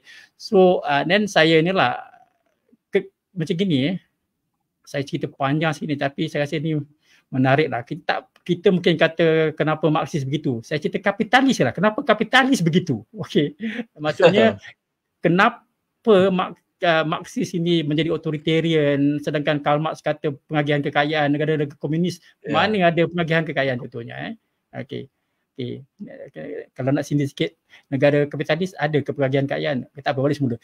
Tengok dari segi ni, dari segi teori falsafah ni. Dari segi ni, bila Adam Smith, ni orang tahu kot Adam Smith ni Adam Smith ni maknanya bagi siapa yang mengaku dia tu bapa, kepada dia adalah bapa ekonomi moden. Okay. So jadi Adam Smith ni dia melihat begini, dia kata okey, tengok zaman merkantilisme ni, zaman sebelum dia, sistem pemerintahan itu kekayaan tertumpuk kepada golongan pemerintah, tak kira lah monarki ke apa ni kan, kuasa, ahli politik lah. Jadi kata dia kekayaan ini hanya akan dapat diagih kepada masyarakat sebab masa tu orang-orang bawah tak dapat lah kan, orang-orang politik, orang-orang atasan, monark, sistem tu yang dapat, orang yang miskin. Jadi dia kata kekayaan ni, harta ni kalau diusahakan oleh pengusaha, orang-orang yang industrious, orang-orang yang ada kepakaran tu, dia akan ada trickling effect, maknanya ada kesan limpahan. Orang kaya, kalau orang buat pelaburan dekat negara kita, sebab itu kita nak FDI kan, orang buat pelaburan dekat negara kita, orang-orang kaya, pengusaha ni melabur, ada pekerjaan, ada ni kan, ada pembangunan, ada infrastruktur, itu dia panggil trickling effect, ada kesan limpahan bila orang-orang kaya ni. Jadi Adam Smith kata, bila kita berikan pengusaha ni untuk mengatur, mengagihkan kekayaan itu, nanti orang-orang bawah akan dapat kesan limpahan, pekerjaan ke apa gini-gini kan. Jadi serahkan sistem ni kepada orang-orang yang ada kepakaran dari segi ekonomi, pengusaha, kapitalis lah orang yang ada kapitalis ni orang yang ada kapital, pemodal. Kapital. Orang yang ada modal buat kerja gini, pemodal, para pemodal gini-gini. Okey, itu dia cerita bila abad ke-18 kan. Abad ke-19. Karl Marx kata, bila kau bagi kepada kapitalis apa jadi? Zaman-zaman dulu kau perhati Marx, iaitu Adam Smith perhatikan zaman masa ahli politik pegang kekayaan, memang orang miskin tapi tak seteruk zaman aku ni kata dia. Orang sampai ke budo, tertindas apa ni, buat tidur kat factory, demam apa, mati gitu saja tau. Apa, zaman ada politik pegang kuasa apa tu, ada sampai mati kat situ, tak ada. Jadi beri kuasa kepada kapitalis hanya menyebabkan yang apa, yang miskin semakin teruk. Saya punya kamera ter-off lah ni. Kamera saya off Okay, dah on. Okay dah. Ya, dia agak Okay, terus. So, maknanya sekarang apa? Kekayaan wah ni dia nak share. Kekayaan dulu dekat tangan ahli-ahli politik, sekarang kekayaan ada bila ada sistem kapitalis, ada kekesan limpah tu. Kekayaan masuk ke poket siapa? Kapitalis. Yang miskin lagi teruk bila kapitalis ni. Itu Karl Marx kata, kalau macam gini tak boleh jadi ni sebab sistem apa agama semua dah bekerjasama dengan kerajaan kapitalis, tak ada cara dah. Kau kena buat revolusi. Kekerasan, rampasan kuasa gini-gini. Itu orang quote jadi orang takut sangat ni Karl Marx ni. Okey, bila revolusi dilakukan, dekat mana contohnya? Rusia, senang contoh kan? Bolshevik tu dia buat revolusi. Macam mana okey? Adakah dengan ada negara komunis ini kekayaan sebab komunis ni kan is according to ability, is according to need tadi kan? Gini. Pertama, bila Bolshevik sampai Lenin, Lenin rampas kuasa itu, bila kau buat revolution, dia akan ada counter revolution. Kau dah rampas kekayaan. Kau dah rampas kekayaan kan? Macam mana kau nak agihkan kekayaan? Kau kena gunakan kekayaan tu untuk melawan counter revolusi kan? Nak ada duit gini kena lawan. Jadi kau kena belanjakan duit, apa yang kau dapat tak boleh agih. Kena lawan counter revolusi. Dia ada Bolshevik dengan Bolshevik begitu. So Bolshevik yang menang. Bolshevik tu maksudnya majoriti menang. Okey. Sekarang sampai ke zaman Stalin lepas tu kan. Sekarang pada zaman itu memang dia dah pegang kuasa. Kau boleh agihkan sebab kau kena berlawan dekat peringkat antarabangsa. Kena lawan pula kuasa Amerika. Kekayaan kau guna tu untuk apa? Bina senjata nak lawan Amerika. Boleh agihkan kekayaan? Tak boleh. Kau menang gini kan. Kau menang sampai ke zaman sekarang, kekayaan ni sekarang dah bercampur. Ada kapital dia ada apa kan. Jadi ada seorang ni apakah dia melevan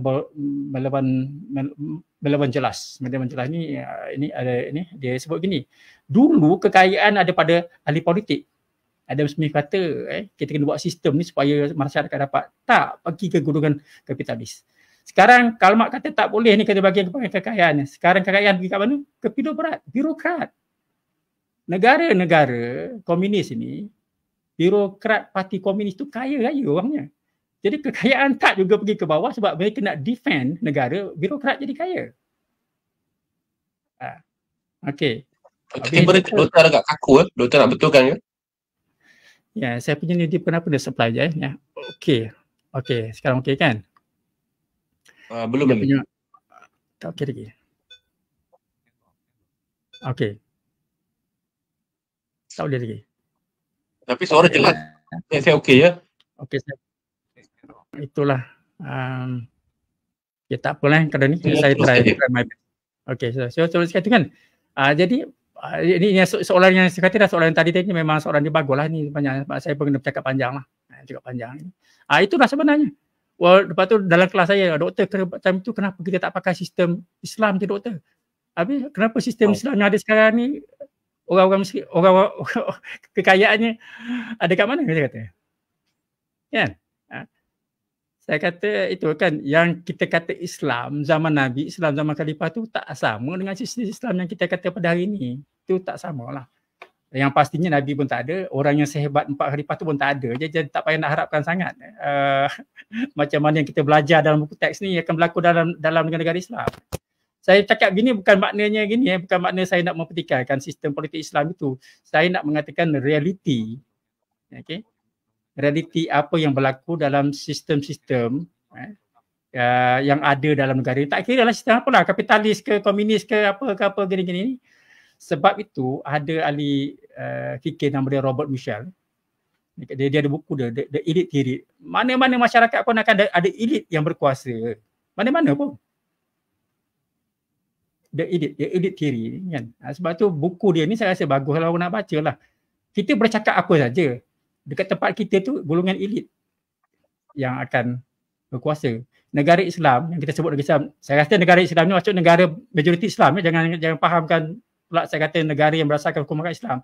Saya kata negara Islam ni negara majoriti Islam. Okey, nanti kan orang tembak saya lah pula kan. Itu maksud saya lah kan. Okay. So dia mana-mana pun ini adalah fitrah. Semula jadi ini adalah fitrah. Akan ada golongan elit yang akan menguasai mana-mana masyarakat dalam dunia ni. Baca buku Robert Michel, The Iron Law of Oligarchy tu. Buku itu saya rasa baguslah kalau orang nak faham kan. Okey. Silakan.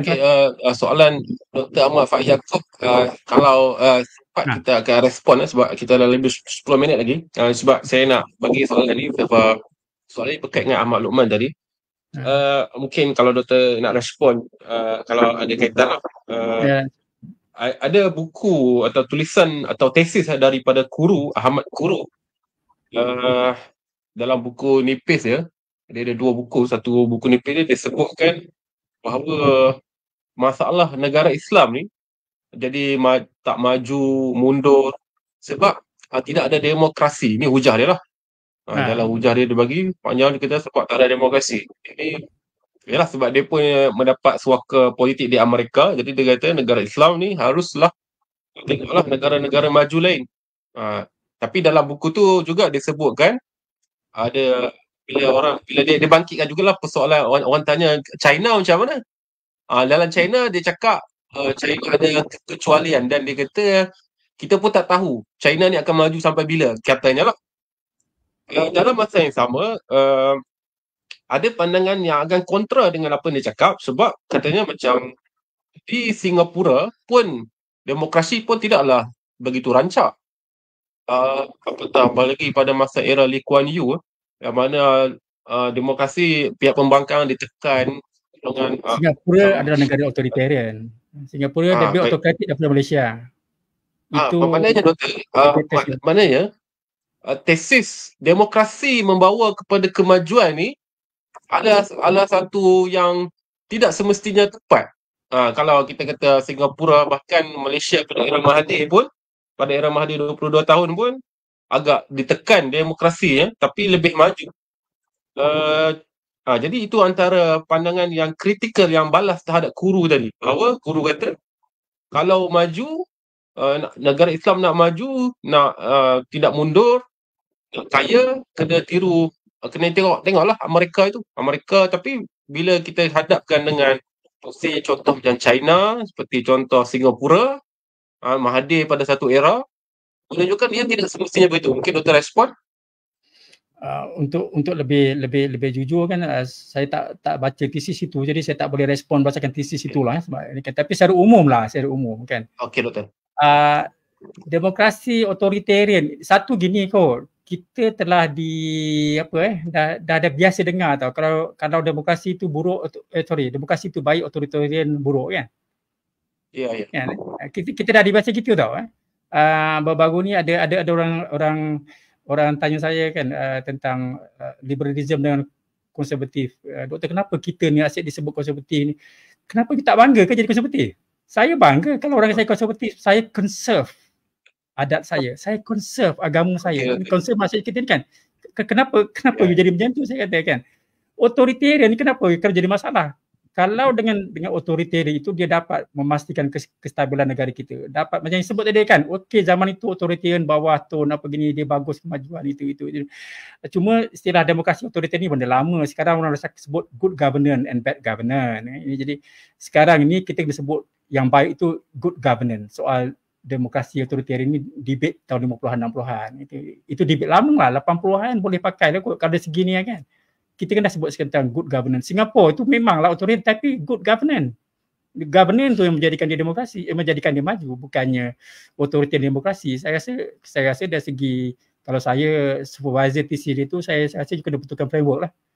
Okay, yang ni kan kalau kita nak bincang itu demokrasi ni kan soal ini kan soal penyertaan masyarakat, soal ini bukan soal kemajuan ekonomi. Memang saya tahulah ada tesis macam ini tahun 70-an dulu kan. Samuel Huntington pun ada dalam tesis ni kan.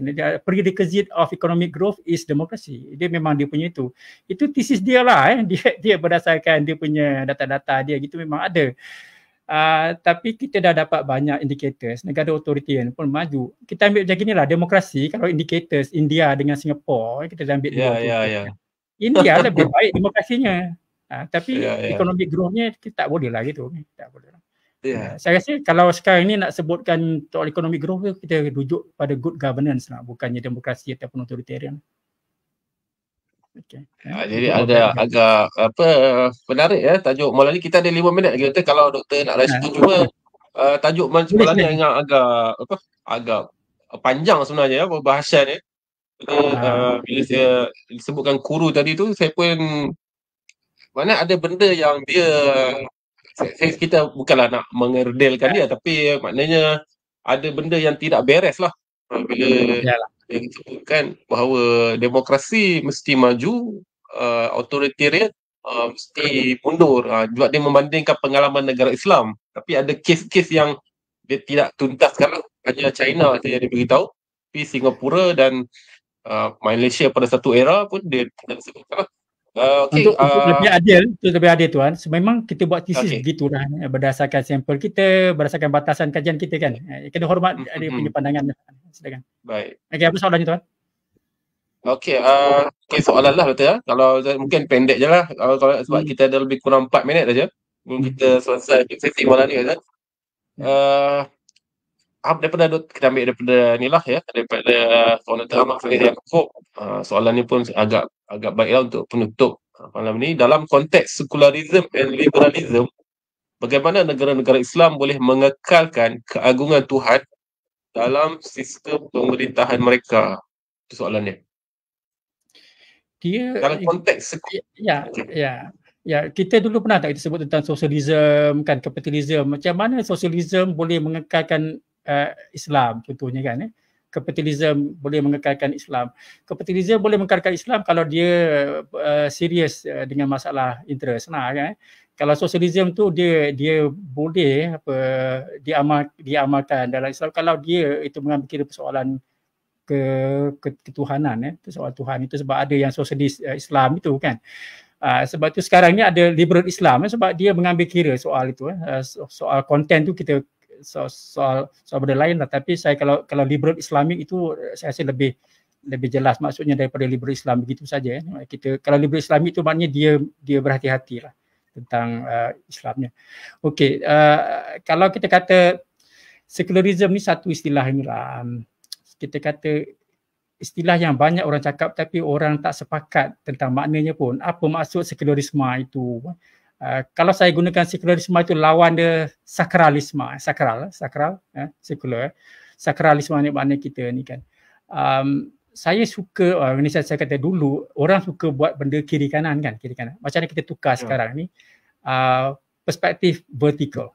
Vertikal ini maksudnya, kita kata sakralisme di atas, sekularisme di bawah. Sakralisme di atas, sekularisme di bawah. Maknanya semakin ke bawah kita, semakin jauh kita daripada pancaran wahyu lah, ataupun cahaya. Cahaya semakin atas. Tetapi perkara yang bawah tak boleh dibuang, kalau tidak macam mana kita nak naik atas. Kan? Asalkan apa yang kita buat di bawah ini akan mendekatkan kita kepada perkara yang di atas, teruskan.